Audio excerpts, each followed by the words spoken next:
All right, it is finally time to do the Fabtech lift. Like I said, this is the last day of the month, so I'm actually going to get started on it. First, hopefully this helps someone out there. Let me try to get you guys caught up as far as what led me to this point and how I got here and why I'm pulling out the rough country lift. Anyway, so I bought the truck. I wanted to lift it. Couldn't decide what lift to get like everyone else. I could have went with a 3-inch lift. I could have went with a 4. Could have went with a bulletproof 10-inch lift. Could have did all that, right? I wanted the truck to be practical. I need it for work. I need to get under parking structures. So I could have just went with a 3-inch lift. I should have went with a 3-inch lift with the extended long travel front axles, long travel control arms, but I didn't. Anyway, the kind of off-roading that we do here is very minimal. It's just basically sand, really light, small little ruts, small little rocks. Nothing compared to mainland type styles. So I decided to go with the rough country lift because I thought it was cheap, right? 900 bucks for a 6-inch lift. Wow. Everyone else was $2,000, $3,000, $4,000. When I looked at it, I tried to do the research, and this is all my fault. This is all on me. I should have did more research, and I was just plagued by the cost factor. I didn't take into consideration why these other lifts were so expensive. And there is a very, very good reason for that. So I bought the 6-inch rough country lift. I wanted to run 33s. I put the rough country lift on. After I put the rough country lift on, I put my 33-inch tires on, and it hit the fenders, it hit the frame, it hit everything. And I was thinking, what's going on? Why? But it said, I didn't read good. Their 6-inch lift only fits 33s. I should have went with BDS, Zone, any one of those guys. Procomp is a excellent lift. Fabtech was one of the more expensive ones, so I stayed away from it because I only saw the cost factor.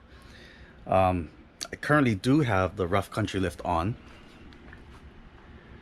Well, you can't tell, but anyway, yeah, the rough country lift is on. In order to fit the 33s, like everyone else, I had to put a spacer on, and this is the end result. I don't know if you can see, but that upper control arm is down. It's pointing down, and it's really, really close to hitting the coils. So that's not good. That and the actual drop down bracket itself is only, the front cross member drop down bracket is only 3 inches. That guy. So contemplating, I was tired of looking at this lift with this control arm like that.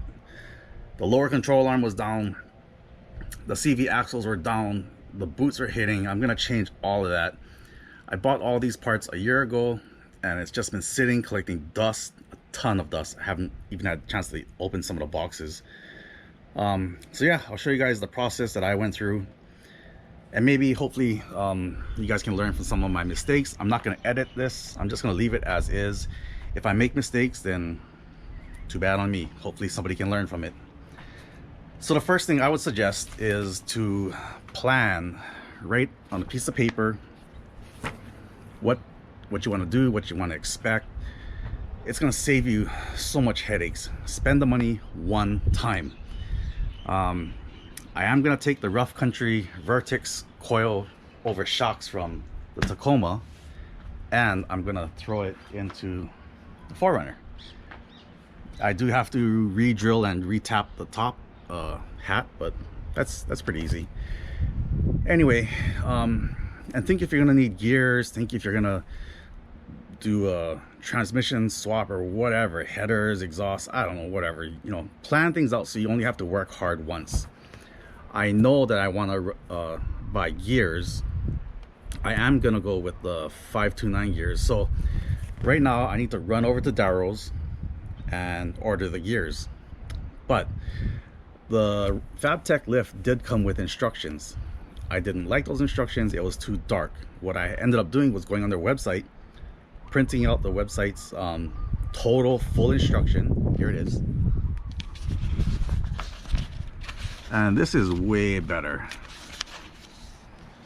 The color shades are better. Everything is just, you can see everything a lot more clear. The details are there, where you're gonna cut everything. So I'm gonna read this instruction 3 or 4 times. I'm gonna visualize myself taking the old lift off, what I'm gonna do. That way I don't mess anything up. I'm gonna keep mental notes of everything. I'm gonna take a lot of pictures. I'm gonna bag everything. I'm gonna open up the rough country box, and there's a parts list in here. Each box and each bag has a part list. So I'm gonna spread everything out on the ground, go through the whole thing, make sure every single nut and bolt is there. There's nothing worse than tearing apart your truck to find out you're missing a screw. That is the most sickest feeling in the world. Anyway, so that's the plan for now. I'm gonna read through the instructions a couple times. I'm gonna unbox everything and lay everything on the ground so I can see exactly what I'm gonna do. Picture, visualize doing everything, and then we can get started. Hopefully I can get started maybe tomorrow. We'll see. Anyway, I'm gonna run down to Darrow's, order the gears, order the new shocks, and we'll go from there. So it's a good thing Darrow's shop is literally 3 to 5 minutes from my house.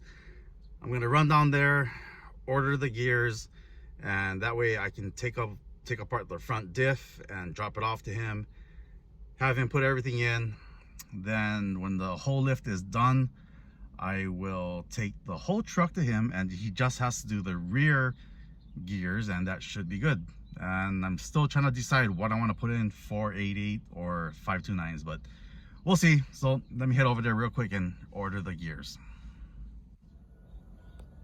All right, just ordered the gears from Darrow, of course, right? D's Automotive. Yeah, I did end up going with the 529s. They should be here in a couple weeks. That gives me enough time to pull the diff out and do a whole lift. I was contemplating changing the shocks. So my original plan was to go with the Vertex from Rough Country. I am probably going to put the Rough Country Vertex into this truck, the 4Runner, and then I'm going to order a new set of Kings for that. We'll see. I have some time to decide.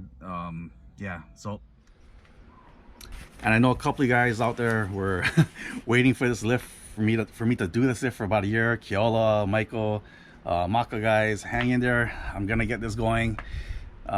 This is actually probably gonna take me several weeks, I assume. You're gonna see this in real time. So like all you guys, I have to work. There's no way I can do this all in a weekend. I work, I come home. I'm only gonna be able to work on this maybe 1 to 2 hours because the sun is going down already. So that's why I'm thinking with the filming and only being able to work on the truck maybe 1-2 hours a day, it'll take me several weeks to get it done. But we'll see. We'll get through this together. All right, I'll see you guys on the next video, which is probably gonna be part 1.